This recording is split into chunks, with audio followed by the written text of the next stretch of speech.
Hi hello ಎಲ್ಲರಿಗೂ ನಮಸ್ಕಾರ. ಬೆಂಗಳೂರಿನಲ್ಲಿರುವ ಹಲವಾರು ಉದ್ಯಾನವನಗಳಲ್ಲಿ ಲಾಲ್ಬಾಗ್ ನಂತರದ ಸ್ಥಾನ ಸಿಕ್ಕಿರೋದ ಈ ಕಬ್ಬನ್ ಪಾರ್ಕ್. ಈ ಕಬ್ಬನ್ ಪಾರ್ಕ್ ಬಗ್ಗೆ ಒಂದು ದಿನದಲ್ಲಿ ಹೇಳಕ್ ಸಾಧ್ಯನೇ ಇಲ್ಲ. ಅದನ್ನ ಇಡೀ ದಿನ ಅಡ್ಡಾಡಿ ನೋಡಿದ್ರು ಈ ಕಬ್ಬನ್ ಪಾರ್ಕ್ ನೋಡೋದಂತರೂ ಮುಗಿಯೋದಿಲ್ಲ. ಬನ್ರಿ, ನಮ್ಮ ವಿಕ್ಟೋರಿ ರಾಣಿಯನ್ನ ನೋಡ್ಕೊಂಡೇ ನಾವು ಕಬ್ಬನ್ ಪಾರ್ಕ್ ಒಳಗಡೆ ಕಾಲಿಡ್ತಾ ಇರೋದು. ಬನ್ನಿ, ಎಲ್ಲರಿಗೂ ಕಬ್ಬನ್ ಪಾರ್ಕು ಕಣ್ಣಿಗೆ ಕಂಡಷ್ಟು ಪರಿಚಯನ ಮಾಡ್ಕೊಡ್ತೀನಿ. ಹೋದ ತಕ್ಷಣನೇ ಈ ಸುಂದರವಾಗಿರುವಂಥ ಗಿಳಿಗಳ ಒಂದು ಚಿಲಿಪಿಲಿ ಆಟ ನಡೆದಿತ್ತು. ಫ್ರೆಂಡ್ಸ್ ಜೊತೆ ಸೇರಿ ನೋಡಿ, ಒಂದಕ್ಕೊಂದು ಅವು ಆಟ ಆಡ್ತಾ ಹಾರಾಡ್ತಾ ಎಷ್ಟು ಚೆನ್ನಾಗಿ ನಲಿತಾ ಇದ್ದು ಅಂದರೆ ಬೆಳಗ್ಗೆನೆ ಕಣ್ಣಿಗೊಂದು ಹಬ್ಬ ಅಂತಲೇ ಹೇಳ್ಬೋದು. ಕಣ್ಣಿಗೆ ಹಬ್ಬ ಆಯಿತು ಅಂದರೆ ಮನಸ್ಸಿಗೆ ತಂದಿನ ತಾನೇ ಖುಷಿ ಸಿಗುತ್ತೆ. ಎಷ್ಟು ಸುಂದರವಾಗಿದ್ದಾವೆ ನೋಡಿ ಈ ಪಕ್ಷಿಗಳು. ಆಮೇಲೆ ಅವುಗಳದ್ದೇ ಆಟ ಎಷ್ಟು ನೋಡಿದರೂ ಕಡಿಮೆನೆ. ಒಂದ್ಸಲ ಏನಾಗ್ಬಿಡುತ್ತೆ, ನಾವು ವಾಕಿಂಗ್ ಮಾಡೋದ ನಿಲ್ಲಿಸ್ಬಿಟ್ಟು ಪಕ್ಷಿಗಳನ್ನ ನೋಡ್ಕೊಂಡು ನಿಂತ್ಕೊಂಡ್ಬಿಡೋಣ ಅನ್ಸುತ್ತೆ. ಜೊತೆಗೆ ಇಲ್ಲಿ ತಾವರೆ ಕೊಳ ಕೂಡ ಐತಿ. ತಾವರೆ ಹೂವನ್ನ ನ್ಯಾಚುರಲ್ ಆಗಿ ಹಿಂದಿನ ಕಾಲದಲ್ಲಿ ಮಕ್ಕಳು ನೋಡೋದೇ ಕಮ್ಮಿ, ಚಿತ್ರದಲ್ಲಿ ನೋಡ್ತಾರೆ. ಒಂದ್ಸಲ ಕರ್ಕೊಂಬನ್ನಿ, ನೋಡು ಗಿಳಿ ತನ್ನ ಪಾಡಿಗೆ ತಾನು ಬೆಳಿಗ್ಗೆ ತಿಂಡಿ ತಿಂತಾ ಇದೆ. ಹಾಕಿರೋ ಕಾಳುಗಳನ್ನ ನಿಷ್ಠೆಯಿಂದ ಒಂದೊಂದು ತಿಂತಾ ಇರೋದನ್ನ ನೋಡೋದ ಒಂದು ದೊಡ್ಡ ಖುಷಿ ಅಂತ. ಈ ತಾವರೆ ಕೊಳ ಅಂತ ಹೇಳಿದ್ನಲ್ಲ, ಈ ತಾವರೆ ಕೊಳವನ್ನ ಸುತ್ತಲೂ ಹೋಗಿ ಅಡ್ಡಾಡಿ ನೋಡಿದೆ ನಾನು.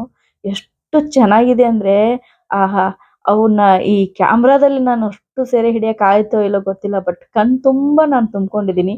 ಅಷ್ಟು ಸುಂದರವಾಗಿ ಕೆಸರಿನಲ್ಲಿ ಸುಂದರವಾಗಿ ಅರಳಿ ನಿಂತಂತ ತಾವರೆ ಹೂಗಳು. ಹಾಗೆ ಸುತ್ತಲಕ್ಕೂ ಹೋಗಿ ನಾನು ನೋಡೋಣ ಅಂತ ಹೇಳಿ ಎಲ್ಲೆಲ್ಲಿ ಆ ಪಾರ್ಕಿನಲ್ಲಿ ಸುತ್ತಲಕ್ಕೂ ಇದೆಯೋ ಅದನ್ನೆಲ್ಲ ಹೋಗ್ತಾ ಇದ್ದೆ.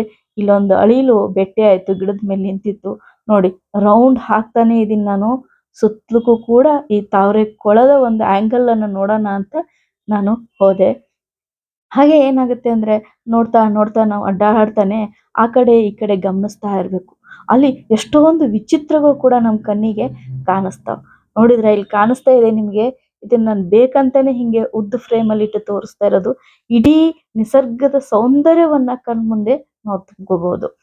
ಆಕಾಶದ ಎತ್ತರಕ್ಕೆ ಬೆಳೆದ್ ನಿಂತ ದೊಡ್ಡ ದೊಡ್ಡ ಮರಗಳನ್ನು ನೋಡಿದ್ರೆ ಯಪ್ಪ ಎಷ್ಟು ದೊಡ್ಡ ಅದಾವ ಅನಿಸ್ತೈತಿ. ಹಂಗ ಇಲ್ಲಿ ನಾಯಿ ಪಾರ್ಕ್ನು ಐತಿ. ಎಲ್ಲರೂ ನಾಯಿಗಳನ್ನು ತಗೊಂಡು ಹೋಗ್ತಿರ್ತಾರ ಅಲ್ಲಿ. ಜೊತೆಗೆ ಆ ಕಡೆ ಈ ಕಡೆ ಆ ಹಸಿರು ಕಲರು ಮನಸ್ಸಿಗೆ ಎಷ್ಟು ಖುಷಿ ಕೊಡುತ್ತಂದ್ರೆ ಈ ಪಾರ್ಕಲ್ಲಿ ಎಷ್ಟು ಅಡ್ಡಾಡಿದ್ರು ಕಮ್ಮಿನೇ ಅಂತ ಅನ್ಸುತ್ತೆ. ಎಷ್ಟು ರೋಡ್ ಅದಾವು ಅಷ್ಟು ರೋಡನ್ನು ಅಡ್ಡಾಡಿ ಬಿಡೋಣ ಅಂತ ಅನ್ಸುತ್ತೆ. ಆದರೂ ಮತ್ತೆ ಒಂದು ಕ್ಷಣಕ್ಕೆ ಅಯ್ಯೋ ನಾವು ನಮ್ಮ ಮನೆಗೆ ಹೋಗಲೇಬೇಕಲ್ಲ, ಮನೆಗೆ ಬರಲೇಬೇಕಲ್ಲ ಅಂತ ಅನಿಸುತ್ತೆ. ಆದರೆ ಈ ಪಾರ್ಕಲ್ಲಿ ಅಡ್ಡಾಡೋದು, ಮಕ್ಕಳನ್ನ ಕರ್ಕೊಂಡ್ಬಂದು ನೀವು ಆಟ ಆಡಿಸಿ, ಇದರ ಒಂದು ಮಜಾನ ಬೇರೆ. ಇಲ್ಲಿ ಈ ಪಕ್ಷಿಗಳ ಕಲರವವನ್ನು ಕೇಳಿಸ್ಕೊಂಡು ನಾವು ಅಡ್ಡಾಡ್ತೀವಲ್ಲ, ಕಿವಿಗೆ ಮನಸ್ಸಿಗೆ ಕಣ್ಣಿಗೆ ಎಷ್ಟು ಖುಷಿ ಕೊಡುತ್ತೆ ನಾನು ಹೇಳೋಕೆ ಆಗೋದಿಲ್ಲ. ಹಂಗ ಬರ್ರಿ, ಇಲ್ಲಿ ನಮ್ಮ ಶ್ರೀ ಚಾಮರಾಜೇಂದ್ರ ಒಡೆಯರ ಒಂದು ಸ್ಮಾರಕ ಇದೆ. ಪಕ್ಷಿಗಳು ಕೂಡ ಬೆಳಗ್ಗೆ ನೀರು ಕುಡಿತಾ ಆನಂದವನ್ನು ಪಡಿತಾ ಇದಾವಲ್ಲಿ. ನೀವು ಸಾಧ್ಯ ಆದರೆ ಸಂಡೇಗೊಂದ್ಸಲ ನಿಮ್ಮ ಮನೇಲಿ ಚಿಕ್ಕ ಮಕ್ಕಳಿದ್ರೆ ದಯಮಾಡಿ ಅವ್ರನ್ನ ಕರ್ಕೊಂಬರ್ರಿ ಅಂತ ನಾನು ರಿಕ್ವೆಸ್ಟ್ ಮಾಡಕತ್ತೀನಿ. ಯಾಕಂದರೆ ಮಕ್ಕಳು ಅರಳಲಿ, ಇಲ್ಲಿ ಬಂದು ಆ ನಿಸರ್ಗ ಸೌಂದರ್ಯದ ಜೊತೆ ಅರಳಲಿ. ನೋಡಿ, ಕೆಂಪಾದ ಹೂಗಳು, ಆ ಹಚ್ಚ ಹಸಿರಾದ ಎಲೆಗಳು, ಆ ಮಕ್ಕಳು ಅದನ್ನು ನೋಡಲಿ, ಕಣ್ ತುಂಬ್ಕೊಳ್ಳಿ, ಖುಷಿಯಿಂದ ಆಟ ಆಡಲಿ ಮತ್ತು ವಾರ ಪೂರ್ತಿ ಅವರು ಫ್ರೆಶ್ ಆಗಿರಲಿ. ಜೊತೆಗೆ ಇಲ್ಲಿ ಕಾರಂಜಿನೂ ಕೂಡ ಒಂದು ಕೊಳ ಮಾಡಿದ್ದಾರೆ. ಇದನ್ನ ಸರ್ ಮಿರ್ಜಾ ಇಸ್ಮಾಯಿಲ್ ಮಾಡಿದ್ರು ಅಂತ ಹೇಳ್ತಾ ಇದ್ರು. ಈ ಕಾರಂಜಿ ಕೊಳ ಈ ಸದ್ಯಕ್ಕೆ ಆನ್ ಆಗಿರಲಿಲ್ಲ, ಬಹುಶಃ ಅದು ಸಂಜೆ ಆಗುತ್ತೆ ಅಂತ ಅನ್ಸುತ್ತೆ. ಈ ಕೊಳದ ಸುತ್ತಲೂ ಒಂದು ರೌಂಡ್ ನೋಡಿ ಮತ್ತೆ ಆಕಾಶದ ಎತ್ತರಕ್ಕೆ ಬೆಳೆದು ನಿಂತ ಗಿಡಗಳನ್ನು ನೋಡೋ ಥರನೇ ನಾನು ಆನಂದವನ್ನು ಪಡಿತಾ ಇದ್ದೆ.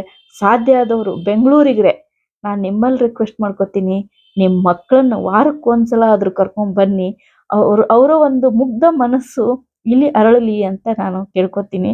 ಇಲ್ಲಿ ಎಷ್ಟು ಚೆನ್ನಾಗಿ ಅವರು ಖುಷಿ ಪಡ್ತಾರೆ ಅಂದರೆ ಆ ಖುಷಿನ ನೀವು ದುಡ್ಡು ಕೊಟ್ಟು ಕೊಡೋಕ್ಕಾಗೋದಿಲ್ಲ.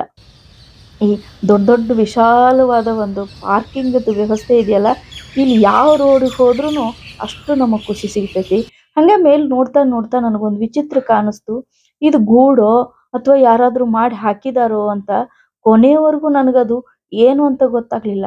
ಆದರೆ ಅದ್ರ ಸುತ್ತ ಹುಳುಗಳು ಮಾತ್ರ ತೂತು ಮಾಡಿ ಅಲ್ಲಿ ಒಳಗೆ ಹೋಗೋದು ಬರೋದು ಮಾಡ್ತಾ ಇದ್ವು. ಇದು 300 ಎಕರೆ ವಿಸ್ತೀರ್ಣವನ್ನ ಹೊಂದೈತಿ. ಇದನ್ನು 1864ರಲ್ಲಿ ಲಾರ್ಡ್ ಕಬ್ಬನ್ ಅವರು ಸ್ಥಾಪಿಸಿದ್ರು ಅಂತ ಹೇಳ್ತಾರೆ. ಕೊನೆಯವರೆಗೂ ಎಷ್ಟು ಹುಡುಕಾಡಿದ್ರು ಆ ಗೂಡಿನ ಒಂದು ಏನು ವಿಚಿತ್ರ ನನಗೆ ಗೊತ್ತಾಗ್ಲೇ ಇಲ್ಲ.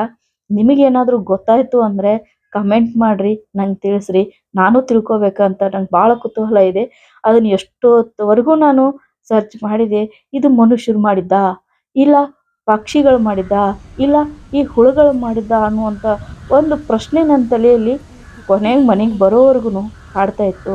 ಎಲ್ಲ ಟೈಮ್ ಮಾಡ್ಕೊಳ್ಳಿ, ವಾರಕ್ಕೊಂದ್ಸಲ ಕಬ್ಬನ್ ಪಾರ್ಕ್ ಹೋಗಿ ಬನ್ನಿ. ಧನ್ಯವಾದಗಳು. ಶೈಲಾ ಮಿಸ್, ಎಲ್ರಿಗೂ ನಮಸ್ಕಾರ. ನಾನು ನಿಮ್ಮ ಶೈಲಾ ಮಿಸ್ ಅಂತ ಬರ್ತಾರಲ್ವ ಶೈಲಕ್ಕ, ಅವರು ಅರಿವೇ ಗುರು ಶೈಲಾ ಅಂತೇಳಿ ಈ ಚಾನಲ್ ಹೆಸರು. ಆ ಚಾನಲ್ ಮುಖಾಂತರ ಅವರು ಮಿಸ್ ಆಗಿ ಅಂದ್ರೆ ಪಾಠಗಳನ್ನ, ಕನ್ನಡ ಪಾಠಗಳನ್ನ ತಿಳಿದೇ ಇರುವಂತ ಮಕ್ಕಳಿಗೆ ತಿಳಿಯೋ ಹಾಗೆ ಪಾಠಗಳನ್ನ ಹೇಳ್ತಾರೆ.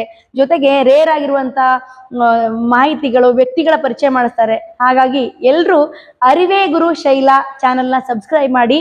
ನಿಮ್ಮ ಮಕ್ಕಳಿಗೂ ಮತ್ತು ನಿಮಗೂ ಒಳ್ಳೆಯ ಮಾಹಿತಿ, ಒಳ್ಳೆಯ ಅರಿವು ಸಿಗುತ್ತೆ ಅಂತ ಹೇಳ್ತೀನಿ. ನಮಸ್ಕಾರ.